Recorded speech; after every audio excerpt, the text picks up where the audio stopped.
Musicians take many months or maybe even years to create their music, some of which clearly earn their place as critically acclaimed and all-time classics. This used to be the case before artists with streaming services such as Spotify could basically spaff out an album every other month. I mean, it's even got to the point where an artist like Taylor Swift is able to release 8 seconds of white noise and get a #1 single.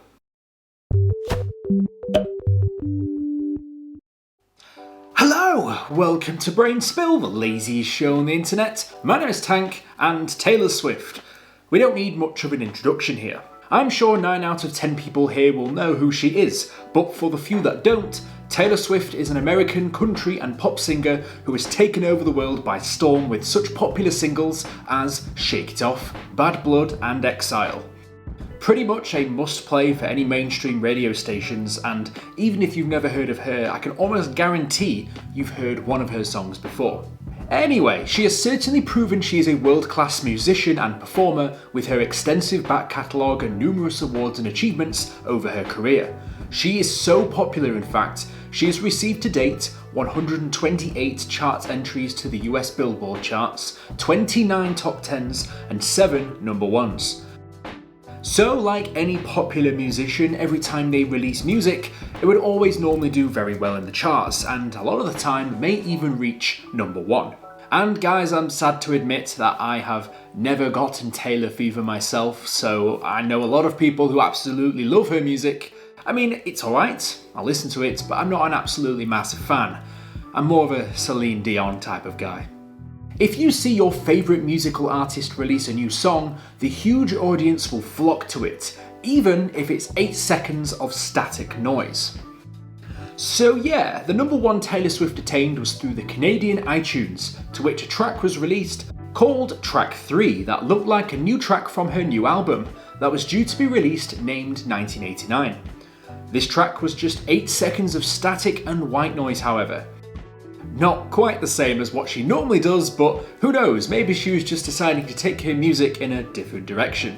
This song actually outpaced her new real songs at the time, including Shake It Off, Welcome to New York and Out of the Woods.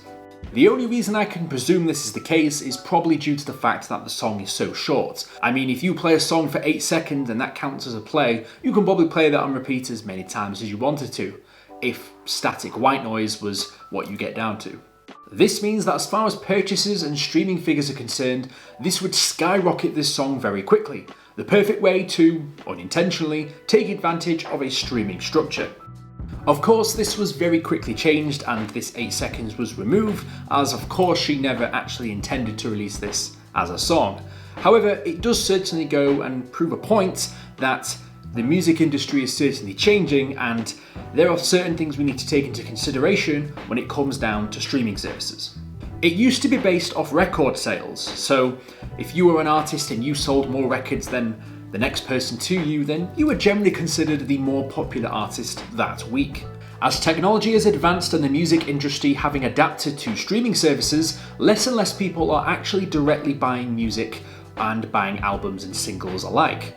Therefore, more and more people are streaming songs, which meant that for them to accurately calculate what songs were most popular, they had to change a few things up.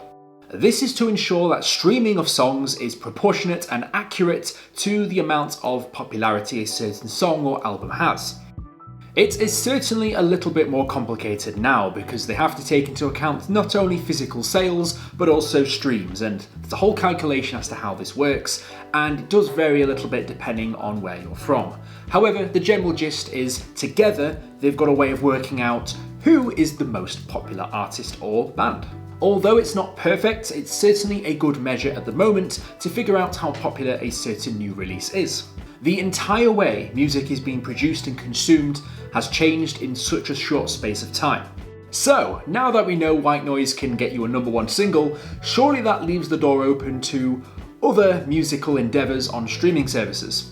Well, in the same year, a US band called Wolfpack decided to take advantage of the same streaming services to make a quick buck, and they made an album called Sleepify with 10 tracks on it, all of which were complete silence. Yes, not even white noise, not even anything to listen to, just silence. complete silence. This album was 10 songs long, each song being about 31 to 32 seconds long, and the reason for that was for a song to be counted as a single play, a song needs to be played on Spotify for about 30 seconds or more. So if they just made every single song just over that threshold, and then just made the entire album like that, minimum effort, and I'm going to give these guys credit because that is a hustle and a half, and if you can game the system like that, then more power to you. All they did was release the album and ask their fans to stream the song on repeat during the night. So basically, the songs would keep racking up plays, and every time they got a play, they would get a small amount of money for streaming the song. And that's what they did. I mean, that's the entire reason it's called Sleepify, because you play the album while you're sleeping. The reason they did this wasn't just for a quick cash grab. I mean, it was technically, but the actual reason they did it was they wanted to take that money and go on tour and do some free shows for their fans, which is a pretty cool way of giving back. When I say giving back, I mean at Spotify's expense, that is. Spotify admitted back in 2013 that they paid round about 0.007 cents per track played, which is a ridiculously small amount of money. And it is very well this short-changed payment which fueled this scheme to take advantage of this very flawed system. With all of these plays, even though it's a very small amount of money, it would very, very quickly add up to a fair amount. So, how much did the band make from their little scheme? Well, to say that they made less than a cent for each play, their fans put in a pretty good shift, because they made about £20,000, which is insane to say that you released an album of complete silence. The band said that they could have potentially made more, however, Spotify actually took down the album after about a month of it being up for undisclosed reasons. I mean, it was undisclosed, but I'm pretty sure we can all figure out why. And well, if I was a musician, I would have done the same. So, Spotify, just let them have this one. And well, credit to them, they actually did. I mean, they could have taken the album down several weeks before, and they even commented on this saying it was a very clever stunt by the band. And they even paid out the royalties that they were given, so yes, they did receive the money and that they were able to go on the tour they wanted to do, which is pretty cool. However, you can probably imagine that after this clever stunt, Spotify were clamping down on this sort of thing to make sure that nobody else could game the system in this way. A common thread between these two stories is the controversial model that streaming services use and the debate that has raged over recent years relating to bands and artists receiving a fair cut from streamed songs. Taylor Swift was a vocal critic of these practices for many years, and following the silent album released by Wolfpack, a similar concept arose in June 2015 called Eternify, which allowed users to play a song from their favourite artist for 30 seconds on loop, generating listens and royalty payments for that artist. People will try anything to game the system, and if you can think outside the box, you might be able to take advantage of this system and maybe get your favourite artists a bit of an extra paycheck. Before anyone tries to go out there and record their own silent album or set up a system similar to a 30-second repeat, you have to bear in mind that Spotify have now made some changes to their terms of service, which basically says that this is an exploit and you're not allowed to do it. So I'm afraid as an artist on a streaming service like Spotify, you're going to have to actually make good music if you want to try and get that coveted #1 spot.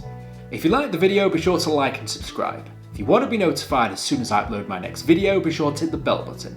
And if you've got any ideas for what topics you'd like me to discuss next, let me know down in the comments below. As always, sources used in the video will be in the description. And I should probably say this before I go, I don't think it quite works the same on YouTube. I don't think you can just stick a playlist on overnight and let it keep running, but who am I to know? I'll see you guys in the next video. Fantastic.